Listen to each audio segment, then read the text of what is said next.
Keluar apa ke dalam? Ini rumah tangga konflik terus nih, ya.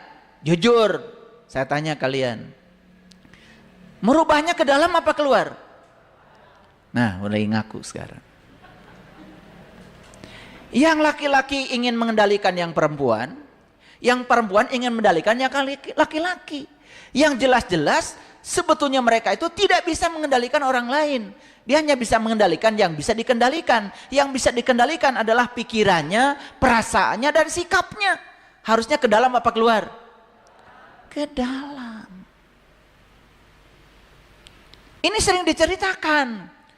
Allah tidak akan mengubah nasib suatu kaum kalau dia sendiri yang tidak mengubahnya. Tapi pernah nggak dijelaskan bagaimana cara mengubahnya? Pernah dijelaskan? Enggak.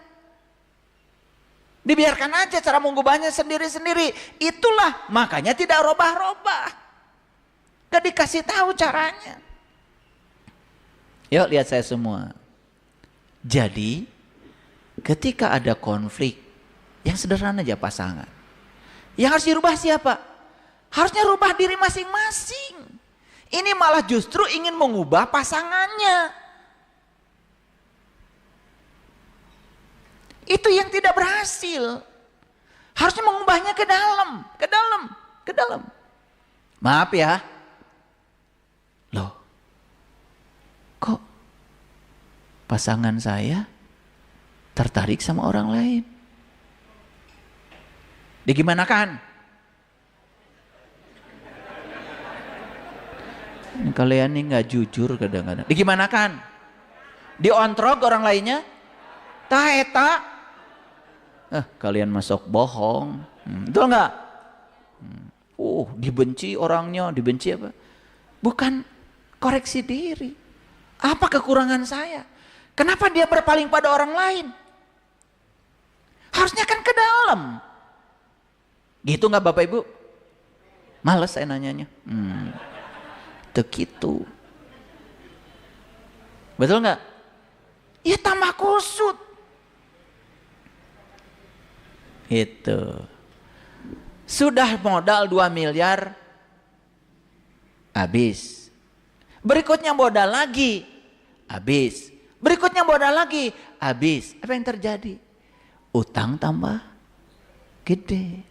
Tahu sebabnya dari mana? Lihat dulu. Ketika dia ngemodal 2 miliar mau bisnis, niatnya apa? Ternyata bisnisnya ingin melipat gandakan uang. Supaya tambah banyak. Apa yang terjadi? Fokusnya pada uang. Harusnya uang itu kan alatnya saja. Saya ingin bisnis. Bisnis apa? Buka restoran. Kenapa buka restoran? Saya ingin melayani orang-orang yang butuh makanan enak. Karena saya kalau masak, kata orang enak. Saya tahu itulah saya jenius di bidang masak-memasak. Udah jangan dipikirkan uang. Kalau masaknya enak, penuh cinta, nanti juga orang datang. Uang akan datang dengan sendirinya. Biarkan uang mencari kita, bukan kita mencari uang. Sudah bangkrut sekali, tambah lagi, bangkrut lagi. Gak ada yang diubah kesadarannya. Tidak mengalami quantum shift. Tidak ada pergeseran kesadaran. Makanya kata Einstein, kamu tidak akan pernah bisa menyelesaikan masalah di kesadaran saat kamu menciptakan masalah itu. Sudah jelas yang menciptakan masalah itu kesadaran kita. Nah kita mencoba ingin menyelesaikan masalah di kesadaran yang sama atau mualtiasa. Paham sampai sini? Ini terlalu ilmiah kayaknya ya kuliah saya. Tapi ngerti ya? Ini harus dibahas ayat ini. Ya. Gimana cara merubah nasib? Lihat ya, miskin itu menurut riset semua ahli neuroscience berasal dari perasaan miskin. Bukan karena tidak bekerja, bukan tidak kerja keras, bukan tidak banyak waktu untuk kerjanya, bukan tidak banyak modalnya, bukan. Miskin itu berasal dari perasaan miskin. Nah sekarang, kalau miskin berasal dari perasaan miskin, berarti kita harus mengubah dulu dong perasaan kita. Betul nggak? Ketika perasaan kita tidak dirubah, dan itu masuk di alam bawah sadar, Walaupun di pikiran sadar, saya ingin kaya, saya ingin sukses, ingin kan? Setiap ingin itu pasti digerakkan oleh rasa kekurangan. Betul?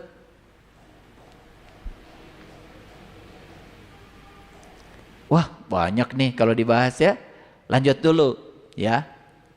Kata Allah, dan apabila Allah menghendaki keburukan terhadap suatu kaum, maka tak ada yang dapat menolaknya.